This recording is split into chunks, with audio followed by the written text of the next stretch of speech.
Proceed naman tayo sa ating COC number 2. Ang ating COC number 2 ay Configure Network. Under our COC 2, una pong gagawin natin ay cabling.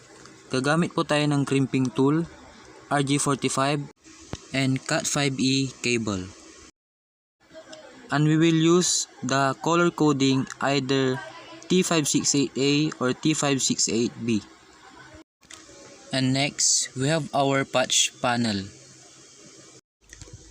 Next, we have our modular box. And then next, we have our keystone. Then we have our router. These are the devices that we must configure in our COC number 2. Proceed naman tayo sa ating router.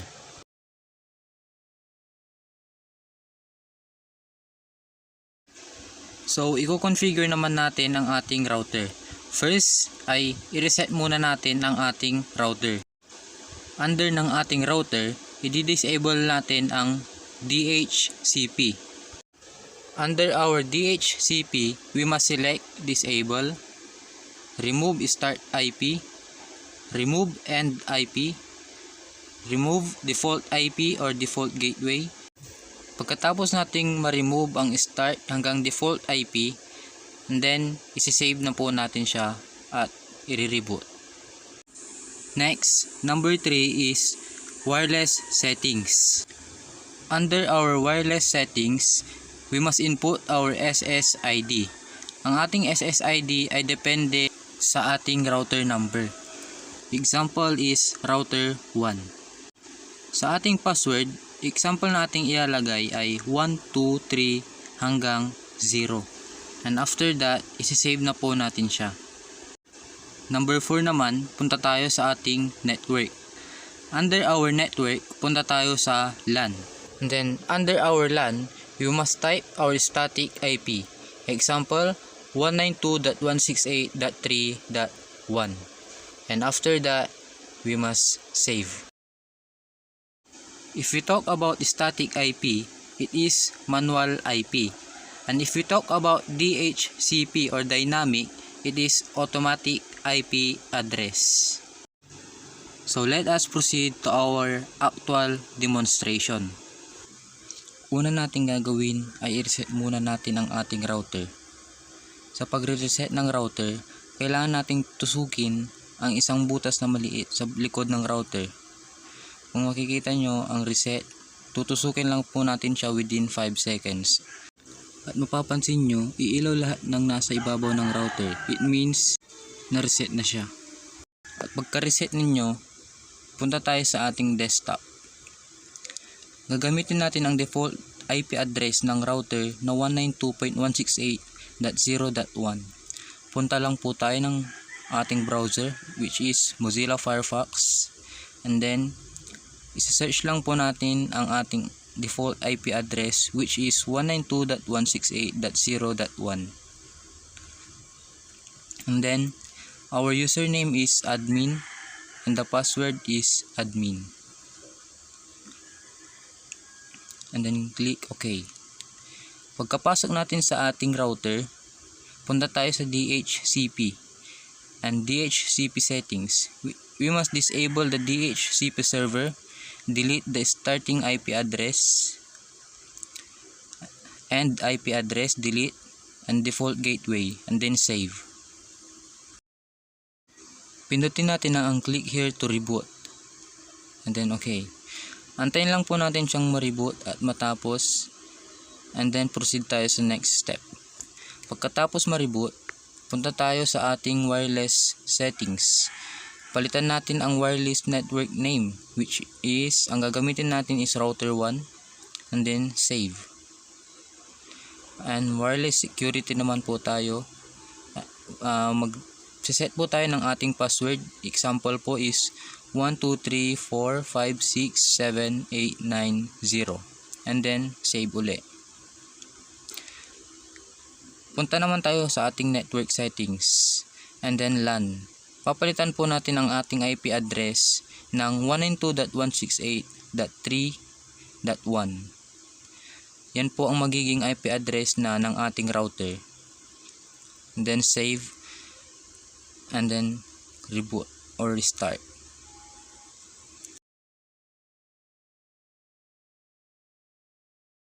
Turn off po muna natin ang firewall ni server. So punta tayo sa start, control panel, system and security, then Windows firewall, then turn Windows firewall on or off, then turn off, then okay, then close.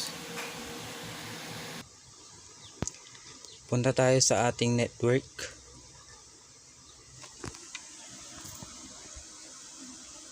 Open network and sharing center. Change adapter settings.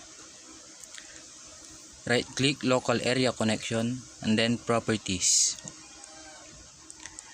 Choose the IPv4 and then properties. And then use the following IP address. And then magsiset tayo ng ating IP address. Sa server, ang ating IP address na gagamitin ay 192.168.3.2.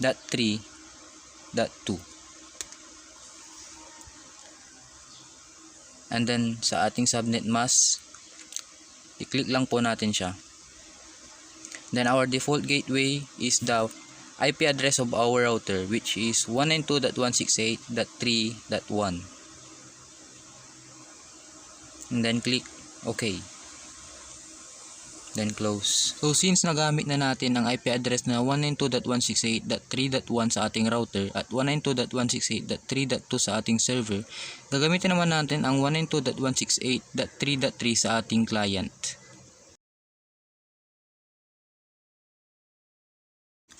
Gaya ng ginawa natin sa ating server kanina, i-off din natin ang firewall ng ating client.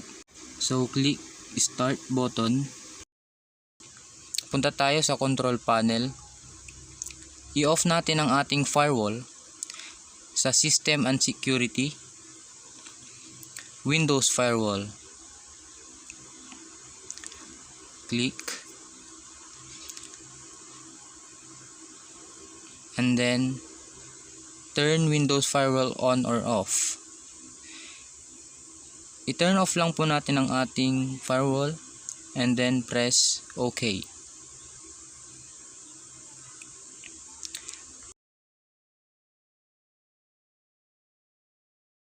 After natin may off, proceed na tayo sa next step. So punta tayo sa ating client. Punta tayo sa ating network, open network and sharing center. Change adapter settings, right click, local area connection and then properties. Click lang natin ang IPv4 and then properties. Naka-dynamic po siya. Then static natin is the following IP address. And then set natin ang ating IP address na 192.168.3.3. And then the subnet mask, just click it lang.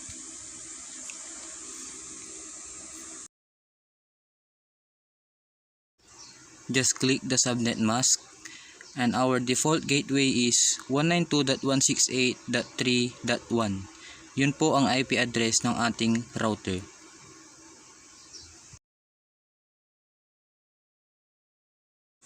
And then click natin ng OK pagkatapos nating ma-set.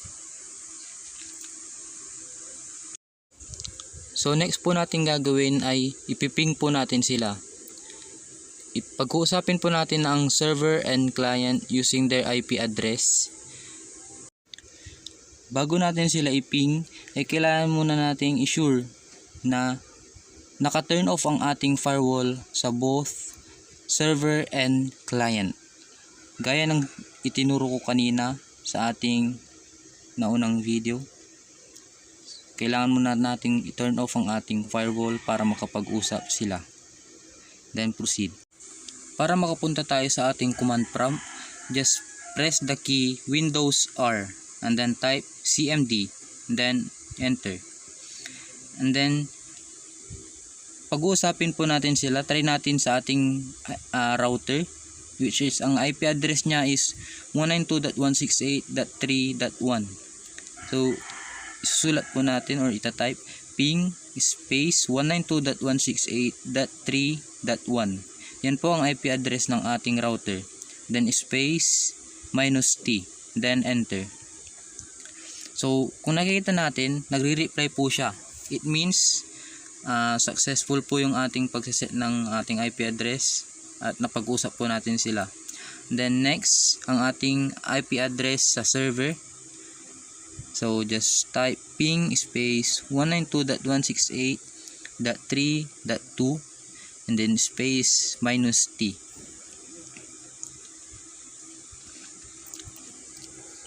Yan. Then click enter. So ayan, nagre-reply rin po. Ibig sabihin nag-uusap po sila. And then last, our client na ang IP address ay 192.168.3.3. Ganun po ulit, ping space 192.168.3.3 space minus T, then enter. So kailangan po ang lumabas is reply, yung ganyan, sunod-sunod. Yan ang ibig sabihin po niyan, ay nag-uusap po ang ating computer, ang ating router 1, server, and client. So X na po tayo dyan.